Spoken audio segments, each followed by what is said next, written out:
নিয়োগ দুর্নীতি মামলায় কলকাতা হাইকোর্টের ডিভিশন বেঞ্চের নির্দেশকে চ্যালেঞ্জ করে এবার সুপ্রিম কোর্টের দ্বারস্থ হলেন প্রাথমিক শিক্ষা পর্ষদের প্রাক্তন সভাপতি মানিক ভট্টাচার্য।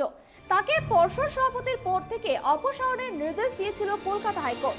সেই নির্দেশকেই চ্যালেঞ্জ জানাচ্ছেন তিনি। হাইকোর্টে সুব্রত তালুকদারের সিঙ্গেল বেঞ্চের তরফে নিয়োগ দুর্নীতি মামলায় ওই নির্দেশ দেওয়া হয়েছিল। ইতিমধ্যেই নিয়োগ সংক্রান্ত মামলার যে চার্জশিট ইডি পেশ করেছে তাতে উঠে এসেছে মানিক ভট্টাচার্যের নাম। প্রাথমিক টেট মামলায় পর্ষদ সভাপতির পদ থেকে মানিককে অপসারণের নির্দেশ দেওয়ায় পাশাপাশি তার এবং তার পরিবারের সম্পত্তির হিসাব পেশ করার নির্দেশও দিয়েছিল হাইকোর্ট। সিঙ্গেল বেঞ্চের সেই নির্দেশের বিরুদ্ধে ডিভিশন বেঞ্চের দ্বারস্থ হন মানিক ভট্টাচার্য। আর এবার দ্বারস্থ হলেন শীর্ষ আদালতে। মামলা গ্রহণ করে সুপ্রিম কোর্ট সমস্ত পক্ষকে নোটিশ জারি করেছে। আগামী 27 সেপ্টেম্বর এই মামলার শুনানি রয়েছে শীর্ষ আদালতে।